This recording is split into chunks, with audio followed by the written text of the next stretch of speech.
It appears today that we are a nation who is drinking itself silly, looking by what we are fighting right now in this epoch of time with the bottle that our young people are knocking them back. Unbeknownst to them, what is the ramifications moving forward, even as we've heard from our panelists, even the cognitive ability that is being impaired with the rise of alcoholism right now in the country. Families are disintegrating, our young people are not also in schools and institutions to learn because of this clammy finger of alcohol that the government now is trying to fight. As you can see here, Victor has quite cogently put it, so to speak, clearly for us to just decipher this. But are we winning this battle, or this is just a band-aid solution? This is a festering wound that is bedeviling the country every day. And it seems if we don't address it right now, moving forward, we'll be having potential problems ahead of us, even as we try and make sure that we are telling Kenyans to be a working nation, but we're turning out to be a drinking nation. Even as we get to the tail end of this particular discussion, we hope that something will happen, despite the fact that we have these stiff measures that are coming from the government, and some of them are being called foot on the neck sort of reactions. And the government has started right now clamping down on most of the bars. We have Mutu on this earlier. He gave quite a feisty fight, but all that went down to the tubes since he left. Are we picking up now this baton? Then we'll lose space and vigor moving forward as well. All right, Bilo Kero, I just wanted to, I think it was, I've lost my, yeah, it was Bilo. Yeah, the question on the economy. But before that, I think it's important also to point out that the people affected by this menace of alcohol and drugs is not only the poor, the way it's being projected. It's true. That the rich and their children have been affected. Leaders had their children who have been affected. They're drug addicts, they've died of drugs, they've died of alcoholism, and they're in treatments. And these are people who are consuming the one which is not illicit. Right. So the solution to this thing, really, in my view, is alcohol. There are no two-way solutions about it, is to ban it. But governments don't want to ban this thing because they want to make money on it. One of the largest sources of revenue for governments in most of the developing countries is alcohol. That's why you find it every budget from the time we were kids. The area that you always find an increase in the tax is in alcohol.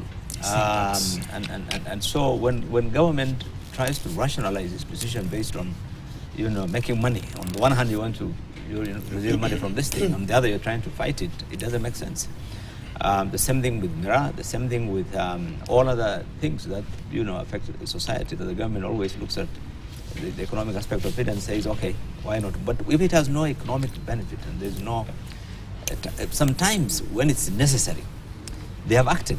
For example, on cigarettes, Kenya really has a very strong anti-tobacco law, which we passed in 2005, I remember, because of a lot of pressure from international institutions like UN and so forth. And BAT at the time being the sole company, they didn't have a very strong lobby, and we have one of the lowest cigarette smoking nations in Africa, by the way. And you go to countries, some of these countries, you'll be shocked how people smoke everywhere on the streets and every corner.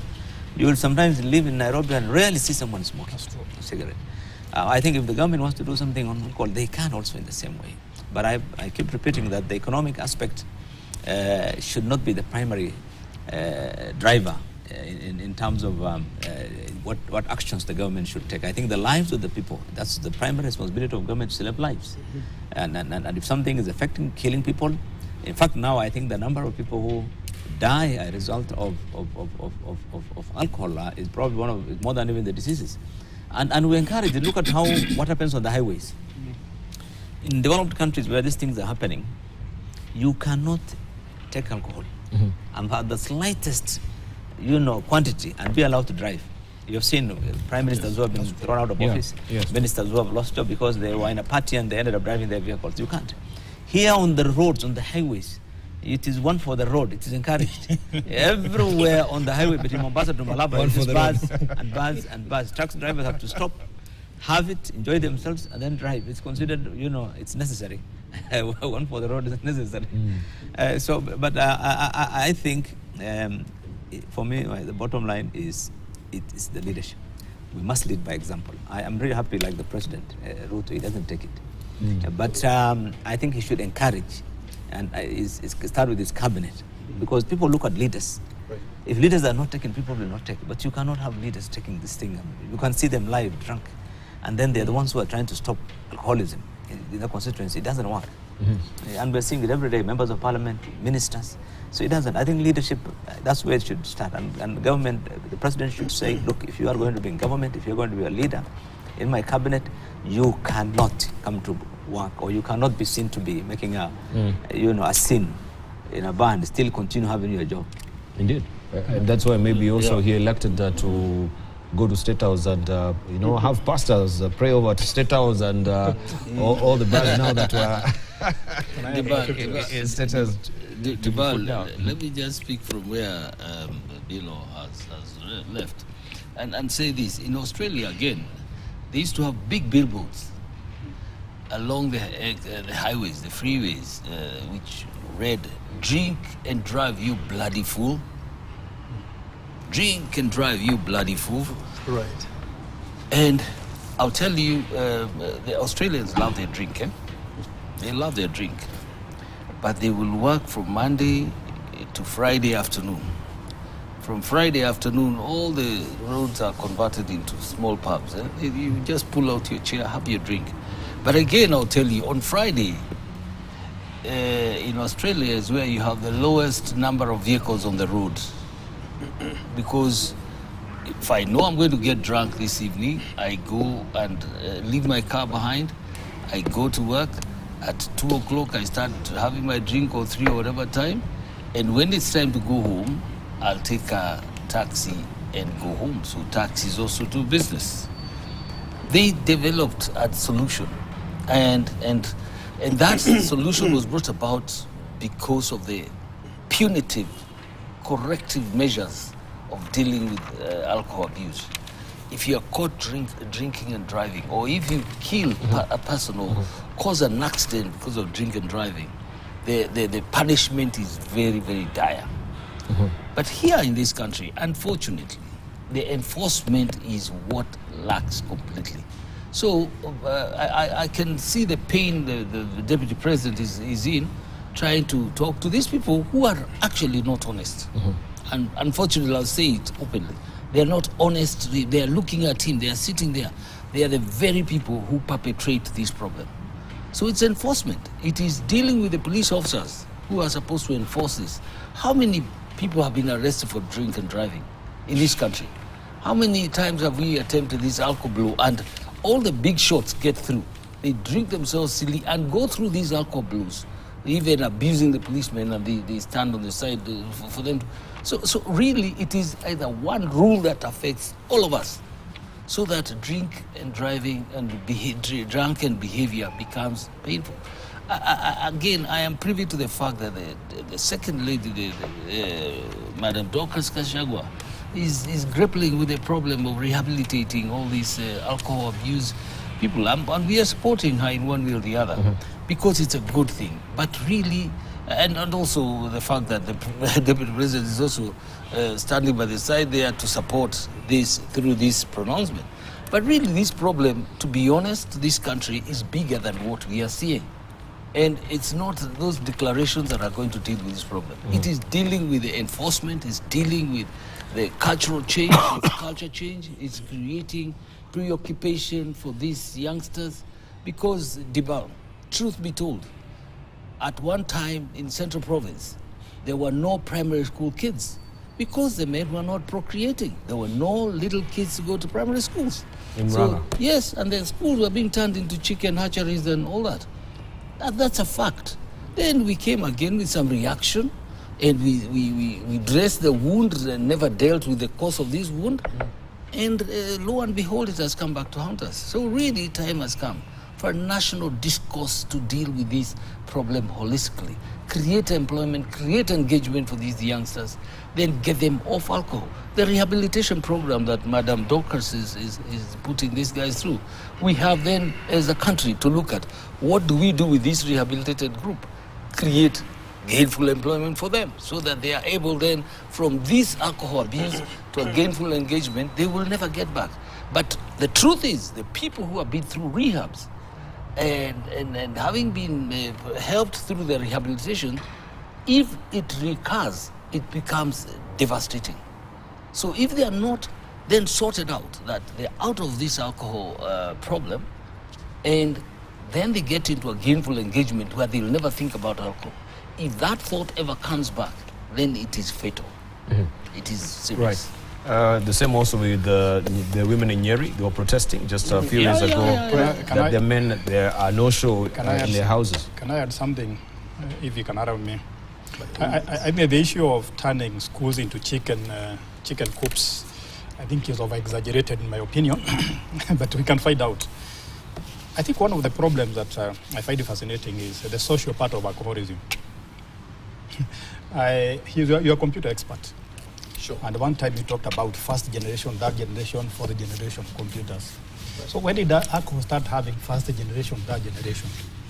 And you can see how we grammarize and try to hype very simple things like alcohol. Because even the most primitive societies knew how to make alcohol. So why do we grammarize it with first, second, third generation? So I think at the time we started using the correct language, we say what damage alcohol can do to us. And we started making it as something very grammar or something very important. On the family life, I think you are right. Alcohol has wreaked havoc on families. Not just here, but even in the US. I remember I would go to a class and find that 65% of the students were girls. And would ask, where are men? And people would laugh. Then when you check, you are told, particularly in the deep south, they're in jail. And then once people start taking alcohol, there are a lot of problems because as a man, you not work. So you feel powerless in a home. And one way to escape that powerlessness is to take alcohol or to engage in crime. And that's why I agree with Murray and others that this is a very big problem. We must look at it not just from a legal perspective, but also from a social perspective. Again, it's just coming up with laws and laws and laws. We must look at the other side. The final one is Muratina. I think the other day I heard Muratina has been regularized. In my opinion, that would be a good way of demystifying these so-called illicit brews. Because if we know people are going to take alcohol, should we let them take bad alcohol or alcohol that is probably good? So maybe demystifying alcohol by making sure that people take something that is free, that has high standards, that does not kill them, would be better than letting people take anything and die. We should stop pretending that people do not take alcohol. I think that's my biggest problem. If we know people who take alcohol, let's make sure they take the right alcohol, whether it is Muratina or whatever it is. And finally, I've always wondered, how comes when we are growing up, people never used to die of alcohol? People used to take alcohol at home, but they never died. Why are they dying now? Who is racing this brews with poison so that people die? People become addictive. Actually, one of the biggest problems I have with alcohol, the so-called illicit brews, is how addictive they are. In fact, you go to some small shopping centers at 6 a.m. in the morning, and you find guys knocking on the door, demanding that alcohol then should be open. And they say, rock. So even Kenya Brewery of Standards should come in. Medic should come in. Yes. Church leaders should come in. Everybody should become part of this. Right. Because the evils affect all of us. Thank you. Right, we need to turn the crack right now. Let's hear from Mackenzie. Yes, as we're winding up on it. Yeah. Yes, I think a major issue here is one of discipline. When it comes to alcohol law, even for those who must take it within certain parameters. The fact that people can just be reckless and do things with abandon is a major problem. But also the bar, I'm glad that the deputy president is a resident pastor. I'm hoping that he's also. I'm hoping he's as close to the president as that he totally taking cue from that, so that again, as my colleagues are saying, you lead by example. But also the BAL, we haven't had opportunity to discuss a lot about Wajakoya and the other menace of marijuana and all that stuff. You know, if people were disciplined and if it was an economic issue, a portion of land would be preserved for growing wheat for export. I mean, as long as it's not for consumption. But how disciplined are we? So for me, it boils down to discipline. But dealing with the drug barons, probably this is the biggest, the toughest one any administration could face. But I think the start is good enough. But if the government was able to rally the entire country behind this, we are likely to get better results. Right, so you are a proponent of also exporting the wheat. I know it is a huge menace to in my area. We call it Omusala, but yeah, it's a dawa. The bal, not quite, but I'm alive to the fact of the, you know, I remember a while working in South Sudan, at one point somebody was telling my boss, the minister, take priorities. And then the minister asked, do I stop giving this child food because I must give him drug, or do I let him die of disease because I must feed? So sometimes there are tough choices, the economic ones. But so I'm just mentioning if we had to go that way. But I know that we are not disciplined enough, so that's why I'm not advocating for it. All right. Parting short Yes, on this is we don't you also. know, there are people who say you drink when you take alcohol. There are people who take alcohol to enjoy, to relax. But there are also people who take alcohol to get drunk. Those are two different ways of thinking. Now, the youth that we are talking about really just take alcohol to get drunk and disappear. It's called binge drinking. They just consume it and consume themselves in the process. So we must also be very careful about the narrative that we bring out there. Right. Smoking was contained in this country because of demonizing smoking and making it very difficult to smoke. We can do the same with alcohol through a national discourse. All right, let's just turn the crack a bit to also what was happening in the Senate, where members of the National Assembly have rejected a Senate bill that would see employees disregard phone calls, emails, or reject any duties given by their bosses outside the stipulated working hours. The Employment Amendment Bill 2022 was passed by the Senate and had been taken to National Assembly for concurrence. For concurrence, it should read. The law proposal will allow employees to disconnect from work entitlement not to be contacted by employer during out of work hours as per the employer's policy. And it reads a bit of it, where an employer contacts an employee during the period when there is no mutually agreed out of work hours, the employee shall not be obliged to respond, the bill read in part. An employer who forces his employees to do their assignment and fails to compensate them, he or she will be liable to a fine of 500,000 shillings or spend 1 year in jail. The bill was sponsored by Nandi Senator Samson Cherargei. On Tuesday, MPs unanimously voted to adopt the Labour Committee report that recommended total rejection, terming it impractical. National Assembly Majority Leader Kimani Ichung'wah called for the withdrawal of the Cherargei bill altogether. He said, quote unquote, this bill should not even be taken to mediation. The owner should just withdraw it. Ordinarily, all bills passed by either of the House are subjected to mediation process to strike a middle ground cover. Of course, middle ground, and I want just to hear from Bilo on this particular one. Maybe this is connected to the drinking nation, so that you don't actually interfere with me after hours. So now I get calls from my boss, hey, where are you? And I'm in a bar somewhere. So you are interfering with also my bottle at the end of the day. Maybe this is what really prompted that. But I wonder, such a debate will actually be in the Senate. Lately, some of I've seen this bill, but I think it's misplaced. And in my view, I support what the National Assembly has done. It's completely irrelevant, because the relationship between an employee and employer is a privileged relationship. You know, business has many responsibilities. You are doing something sensitive. You're out of work. That's where you earn. That's where you get your income.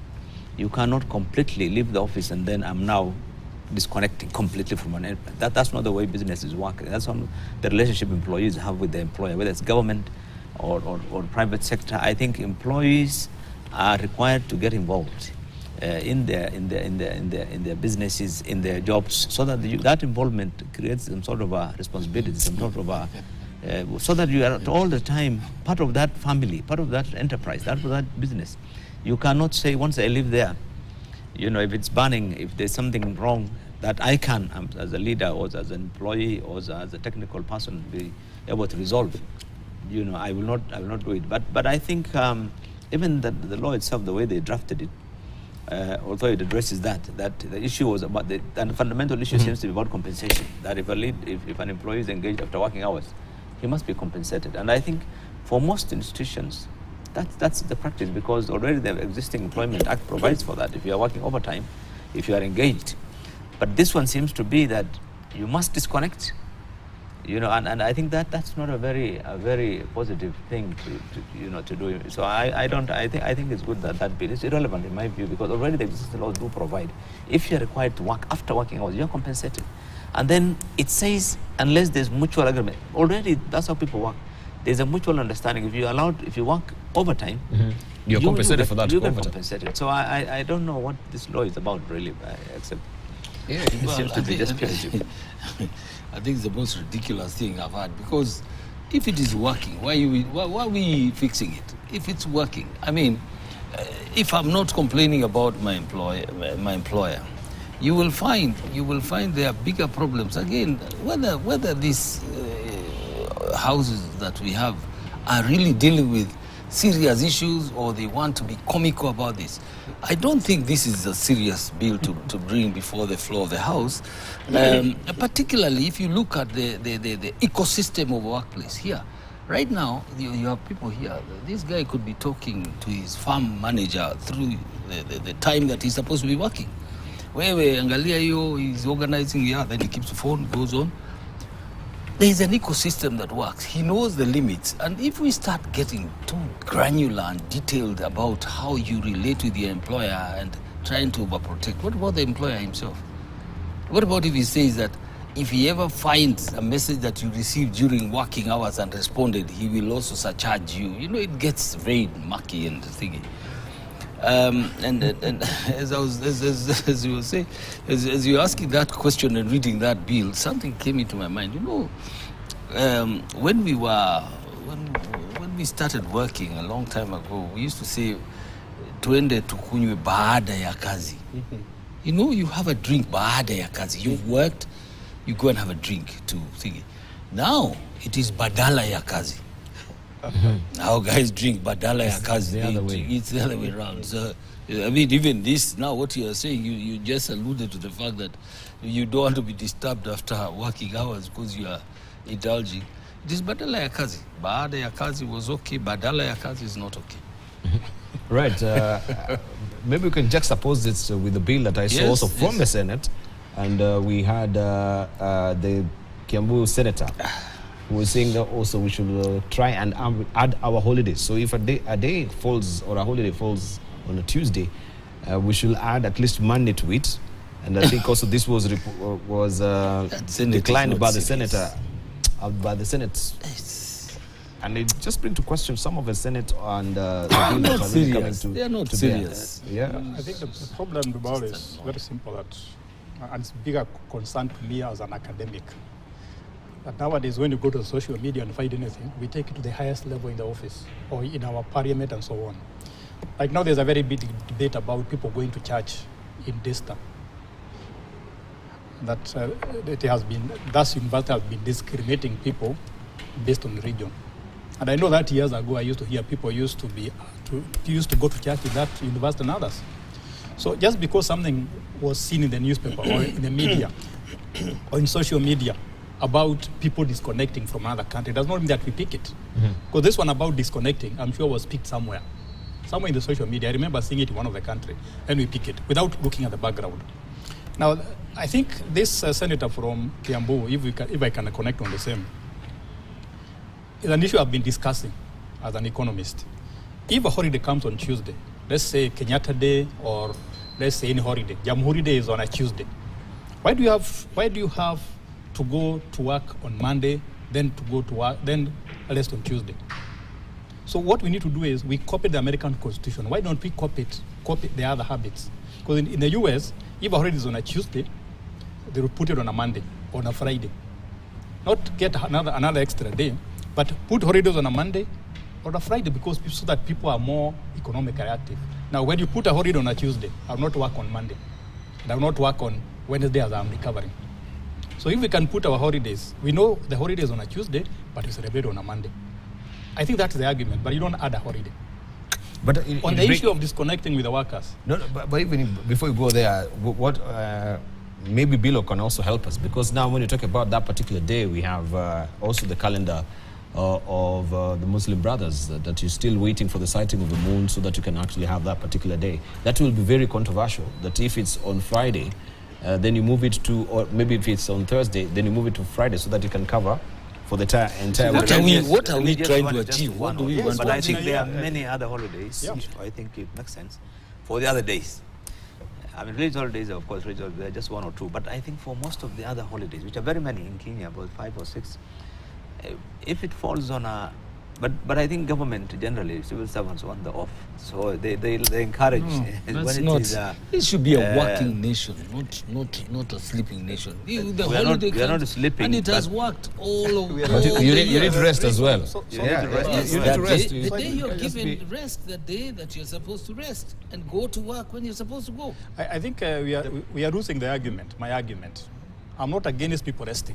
I'm simply saying it does not make economic sense to set a holiday on a Tuesday, a Wednesday, or a Thursday.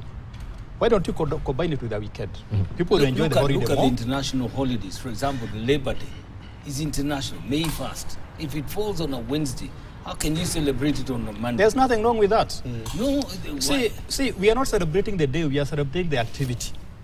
And that has been, like if you go to US, You you can find that compromise on this. What he's saying is on days which are not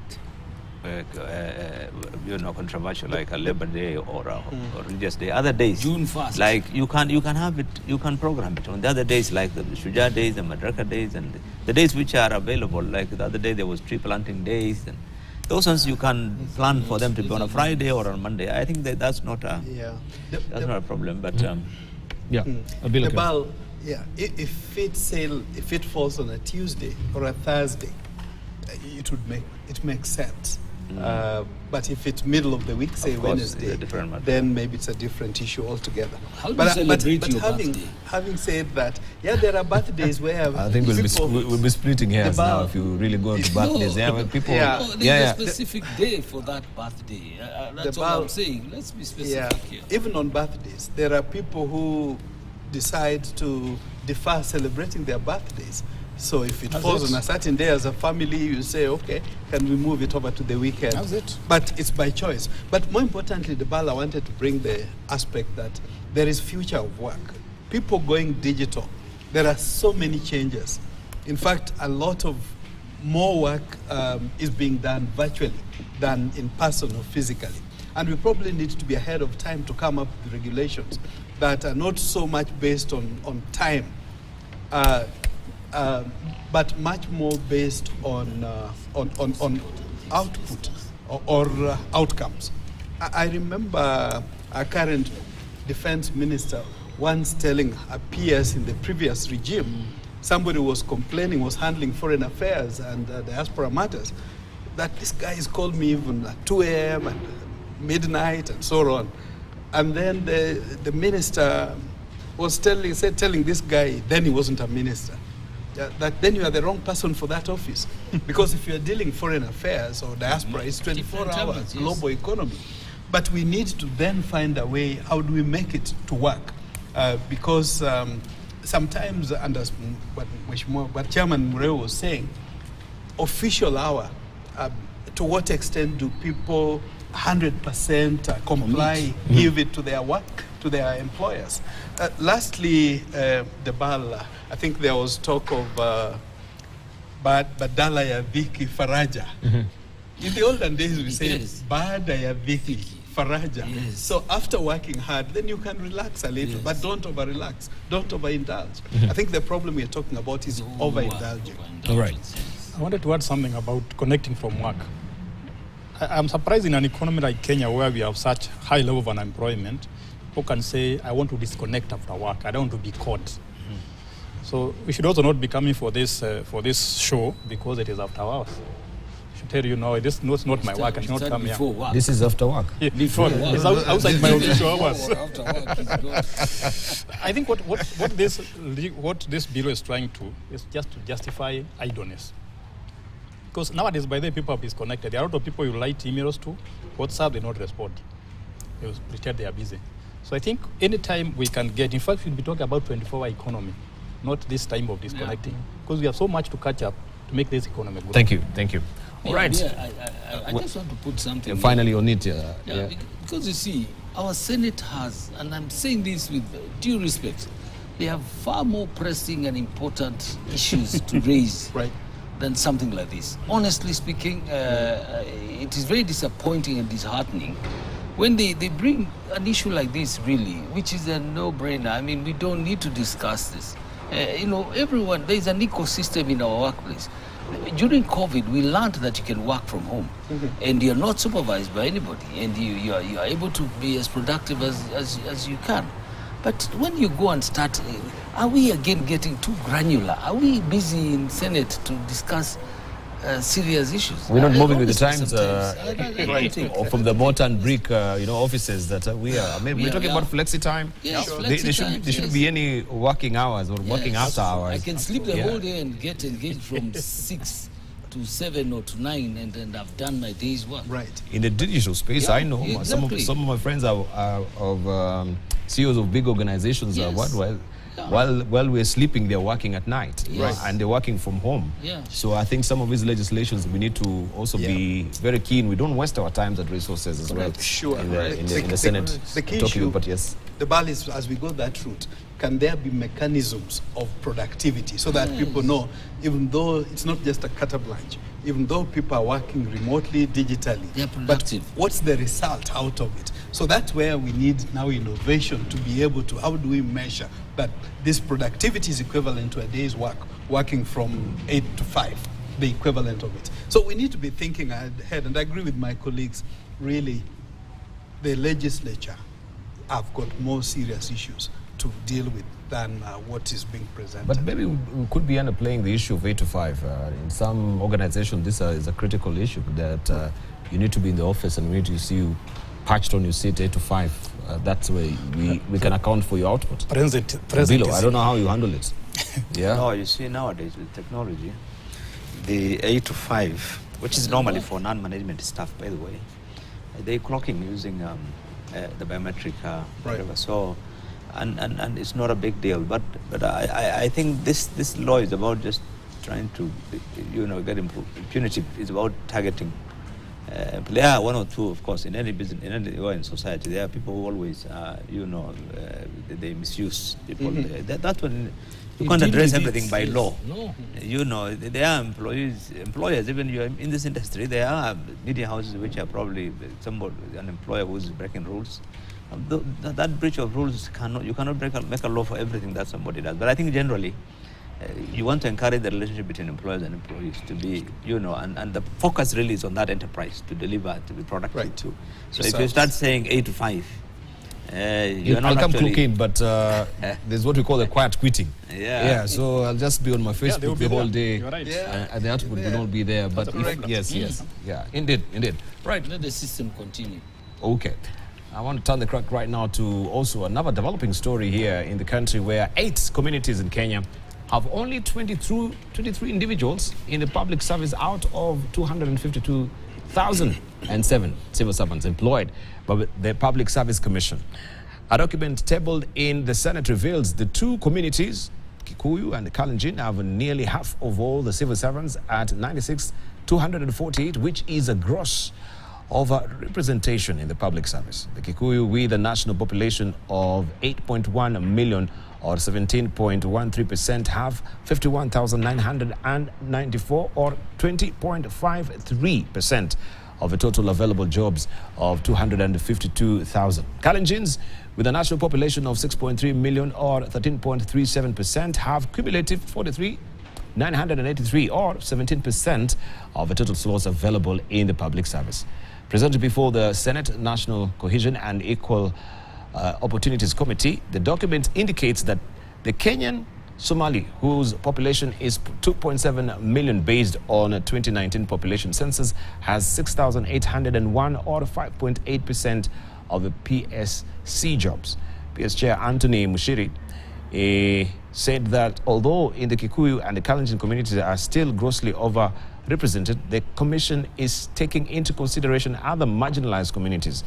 Titled Status on Equal Representation on the recruitment process in Kenya's state agency, Kenyan American community has 0 representation in the public service. Konso community has 1 representation, Dahalo 2, Makonde 2, Awere 3, Wayu 4, and Kenyan European 6, respectively. Right.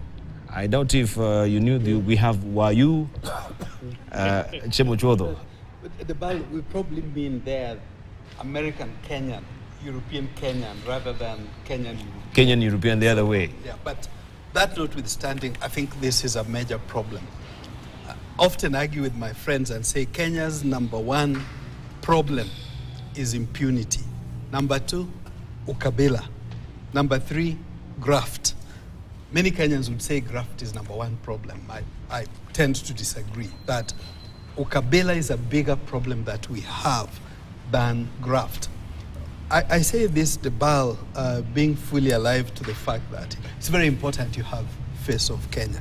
One big thing that Mzee Mwalimu Nyerere did for Tanzania is unifying the country so that it doesn't matter. There are instances, maybe in current and even past regimes, where your second name determines whether you call for an interview or not. Just your second name. Really, how do you inspire confidence and unify a country in that manner? I remember an instance, and it's captured in my book, Dawn of a Rainbow. At that time, KRA, a commissioner general from a particular community, I understand there were jobs, 100 jobs for drivers. The human resource did interviews, and about 50% of those who were recommended were from one community.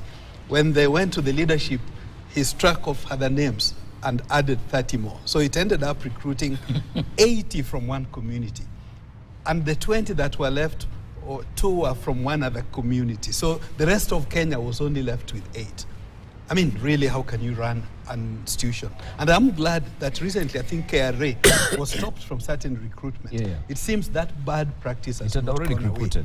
But the problem gets even worse when you look at the quality.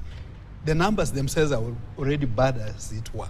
But how does it feature in terms of the quality? Who are the top decision makers? And this even percolates at the national level, starting right from the cabinet. What view are we giving?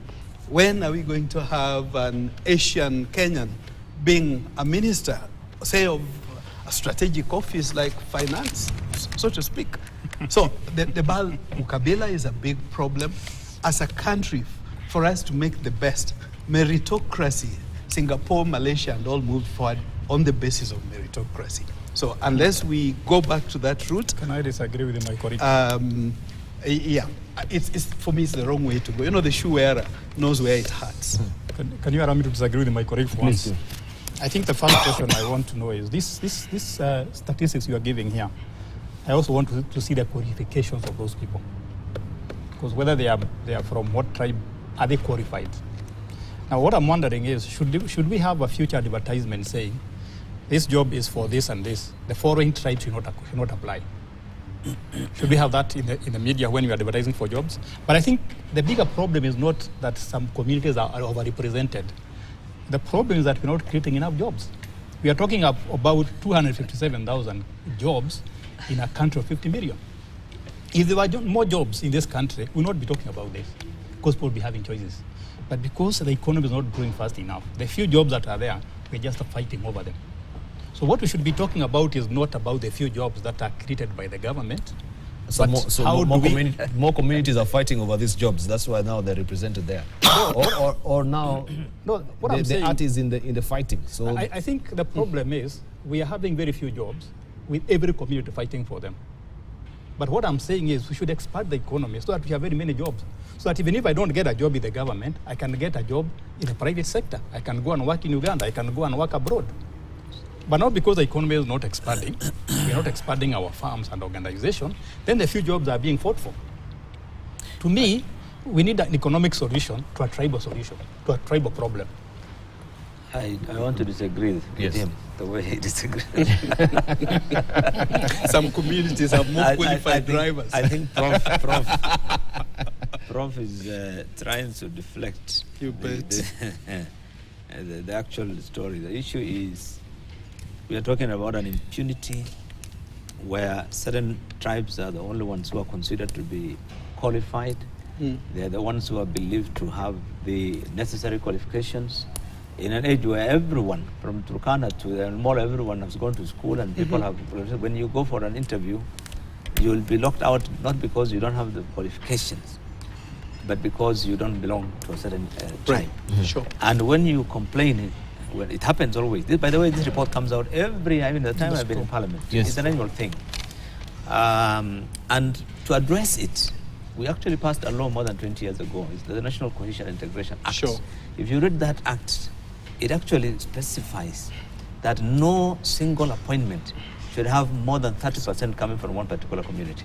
But when you find a president, particularly it happened during the time of Uhuru, an appointment, you can find 50 state appointments. By the way, in the state appointments, even worse. This is the ordinary public service jobs. But when they publish the one for state appointments, you find the situation even worse. So you find state appointments being made of board directors, of cabinet, or whoever it is, and you find it skewed in, so ridiculously. 9 appointments to a board, and you find 6 from one community. And this is something that is done at the highest level in the political leadership. It's not something that some civil servant somebody is doing, and because it's something being done always at either the CEO level of a state corporation or at the top level in the executive. Right. And it's really something that the government, although it publishes this thing, and there's a commission and there's a parliamentary committee on this, to address it has always been cosmetic. No one has really addressed it. And people go to court, and most people can't afford to, and they just leave it. But it's there every time. This one, that happened, KRA, everybody complained at the time. Right. It all comes from the president and his deputy's tribe. I remember we also had a discussion on it before, yeah? Yeah, you remember? Yes, I do. But even now, nothing will happen. The court can say whatever they want to say. It is being repeated every day in other appointments. So I think really it's not about lack of jobs. I think it's about really impunity. People get into... And by the way, this is one reason why when you see members of parliament saying, I want to be in government so that my people can get jobs. One of it is about these job appointments. The other one is about development. It's like everything is about political patronage. If you want development, if you want a road, if you want a bridge, if you want an employment, if you want an appointment to a state office, it's not considered as a right, a fundamental right that everyone should be equal. That lack of equitability in national resource allocation and development is the reason why we went for devolution. It's the reason why we went for things like CDF, so that some people who have never seen anything can get some money. But if there was that equitable allocation of resources across the country, there will be no need even for things like CDFs and all these things. So I think this is a very serious thing, but I don't see a short-term solution for it because it's something that really has to be addressed at that level, and it's not something that would disappear anytime A short-term solution if you're around me. Right. Let's let him give us his. I will give you mine. I think for me, Deval,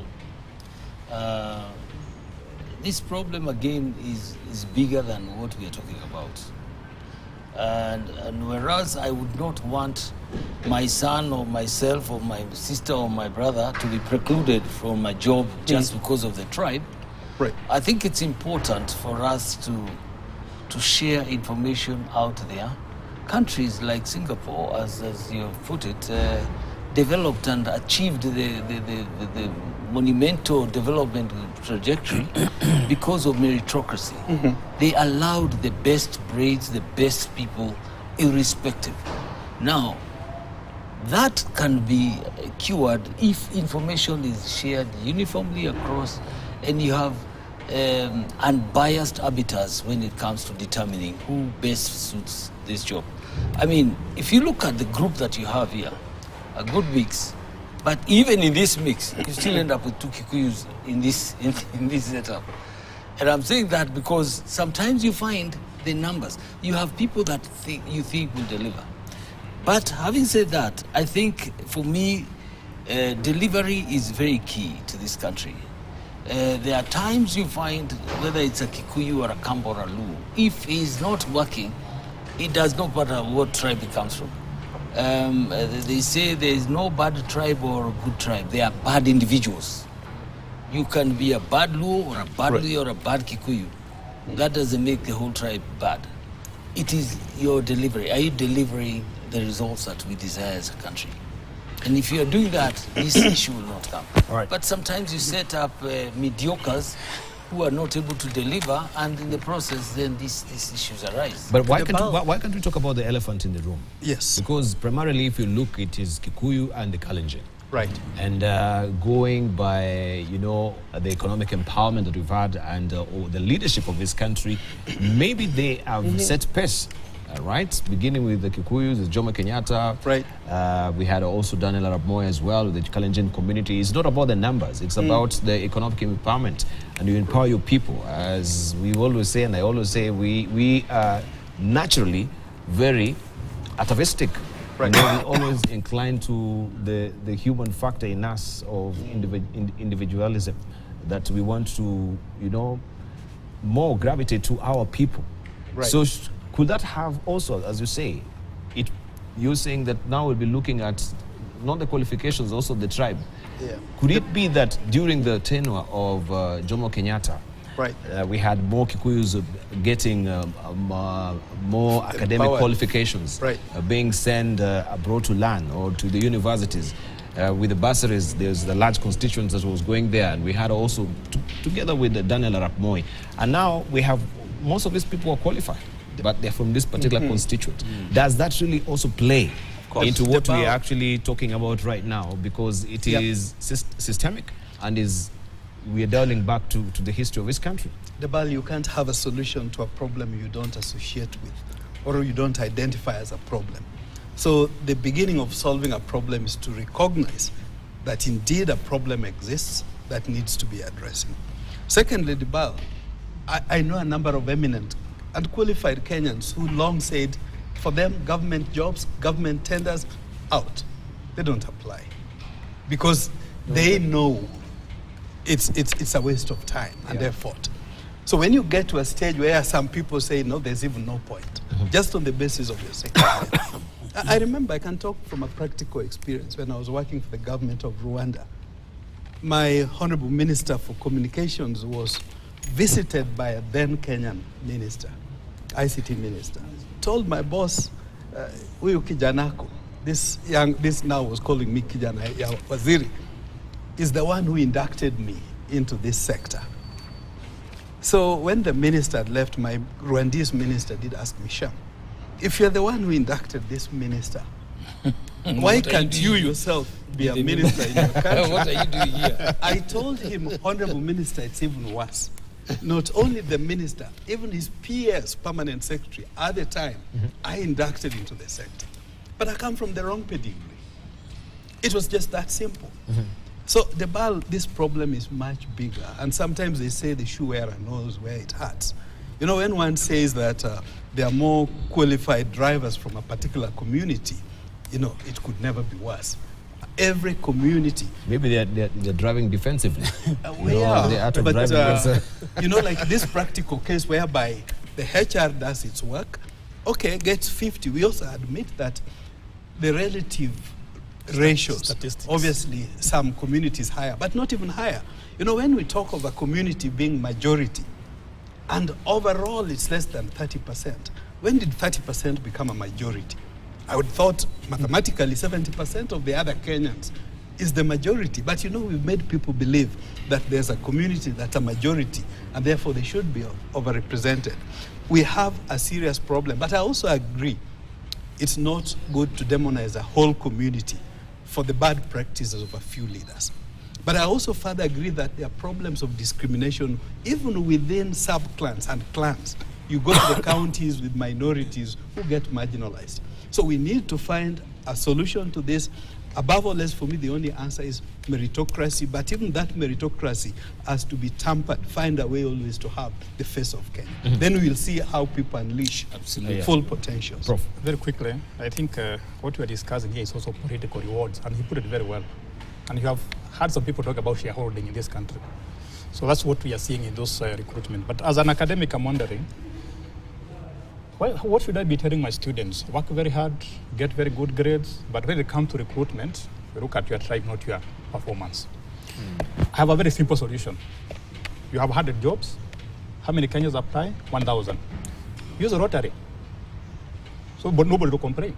Same way we use gathering, why don't we use a rotary to give government jobs? After all, they're all qualified. That would be the fairest way to give government jobs, not even interviews. Get basic qualifications, people go through rotary, get the jobs and go respect of their tribes. And finally, now that we're talking about visibility, the Kenyan visibility, the Kenyan community should be visible. How comes in the last, since I started driving, by the way, how comes I've not been stopped by a white policeman or a Muhindi policeman, an Asian policeman, or I thought there are some Asian citizens, there are some Muzungu citizens. Why are they not policemen? I'm just curious. Now that you want everybody to be represented in every job. The reason why you don't see them is because they're not getting jobs. Simple. They're not getting jobs. But the issue of ethnicity, is not just about jobs, by the way. You've seen it in our elections. You've seen it in every aspect of our society. That ethnicity, not just in Kenya, by the way, in Africa, is a major problem. And so that's why you find what he said about the counties, because the counties have simply copied what's happening at the executive level.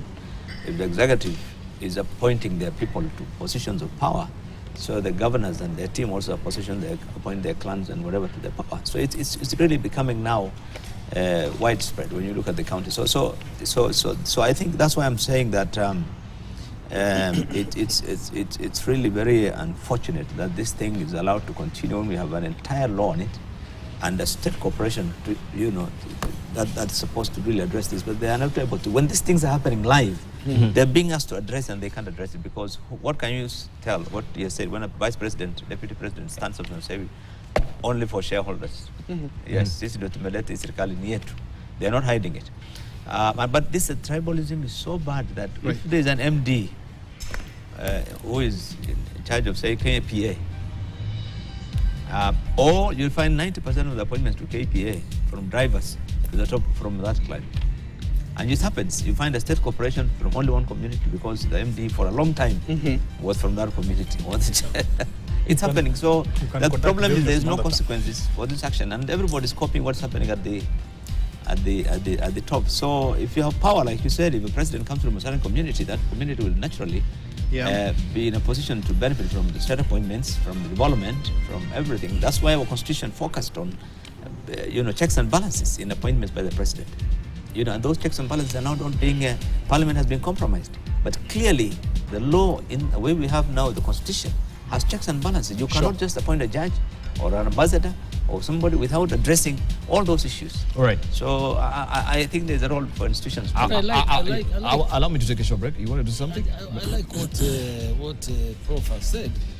Once you've looked at all these qualified people, put them in a pool, run the lottery, and say, so and so, so and so. It probably will cure that. But when you come back, I think we'll address that. I wanted to ask the question of the 30%, especially for the devolution, that we should have 30% reserved on the appointments. In the public service, is this the public service board? Right? For other communities outside the country. Counties, that is not being enshrined. Though it is in Constitution, the 30% has not been, has Senate failed on this? Another question will be, why will the Public Service Commission come and say we don't have the face of Kenya, yet all this